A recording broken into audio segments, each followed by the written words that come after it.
Mesdames, Messieurs, chers amis, chers auditeurs et auditrices de la radio Centre-Ville de Montréal, bonjour, bonsoir, dépendamment de là où vous nous écoutez.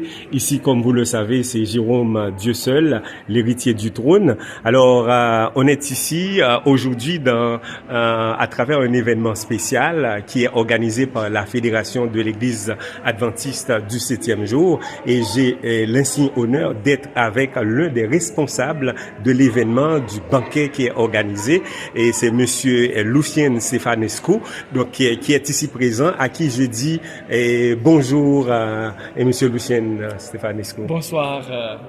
Excellent. Alors, dites-nous, et aujourd'hui nous avons la chance de vous rencontrer. Alors, nous voyons qu'il y a une excitation dans la ville. Les gens sont contents, les gens sont heureux, et à travers cet événement, tout le monde en parle. Mais de quoi il s'agit exactement?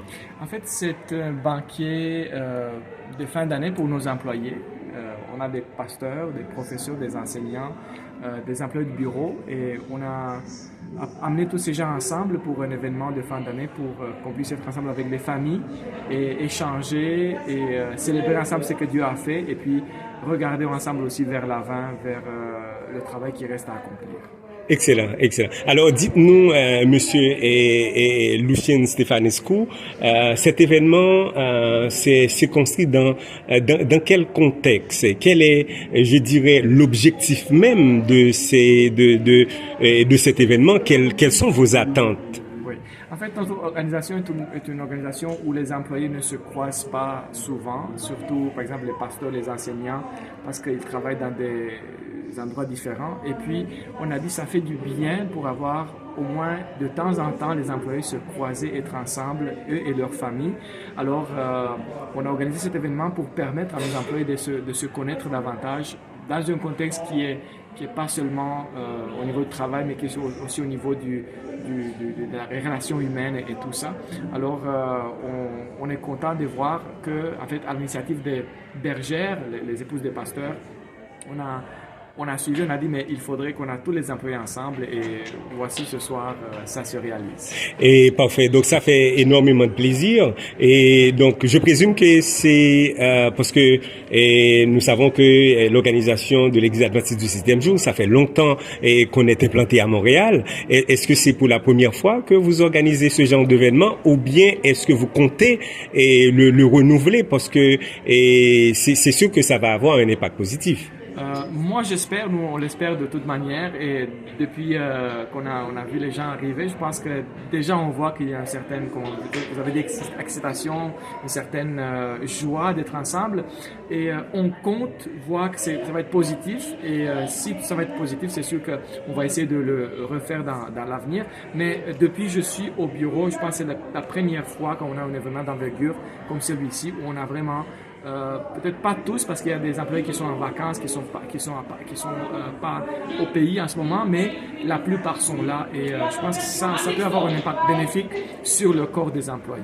Excellent. Donc, alors, juste avant de terminer notre entrevue pour l'auditoire de la radio Centre-Ville de Montréal, j'imagine que vous avez aussi un mot pour la communauté. Donc, dans les collectivités, étant donné que c'est pour la première fois, et vous, en fait, vous êtes l'un des responsables. D'ailleurs, vous êtes trésorier comptable de la Fédération adventiste du 7e jour. Donc, quel est le mot que vous avez, le dernier mot que vous avez pour la communauté? Parce que en essayant de se familiariser et pour les gens de cette communauté, parce qu'on peut même parler d'un banquet international, parce que il y a des gens qui viennent un peu partout, que ce soit dans la grande région de Montréal, mais aussi à l'étranger, que ce soit aux États-Unis, il y a des gens qui viennent d'un peu partout. Alors, dites-nous quel est le message fondamental, le dernier mot que vous pouvez adresser vraiment à cette communauté. D'abord, merci pour cette opportunité. J'aimerais dire à vos auditeurs, à nos concitoyens, la communauté, que l'Église adventiste est là. Elle est présente dans la communauté. On a nos églises, nos pasteurs qui sont là pour les gens. On a des services à la communauté. On a l'accompagnement spirituel, l'accompagnement des fois psychologique dans les moments difficiles, dans les moments de détresse. Nos pasteurs sont là pour essayer d'aider les personnes à traverser les moments difficiles ou bien les guider dans leurs décisions importantes dans la vie. On a aussi nos écoles, on a nos enseignants, nos écoles, donc on a des écoles qui ont des belles valeurs à présenter aux enfants, aux parents, qui peuvent offrir une éducation de qualité. On a notre centre philotélique qui offre des émissions religieuses, spirituelles, qui sont diffusées sur plusieurs chaînes de télévision au Québec. Alors, l'Église adventiste est là, et ça c'est le message. On est là, on est présent, et on veut faire partie de la vie. On veut faire partie de la solution aux problèmes de la société. On veut contribuer à l'amélioration de la vie des personnes, et on est content d'être là. Et nos employés sont vraiment les ressources les plus importantes que nous avons pour répondre à ces besoins.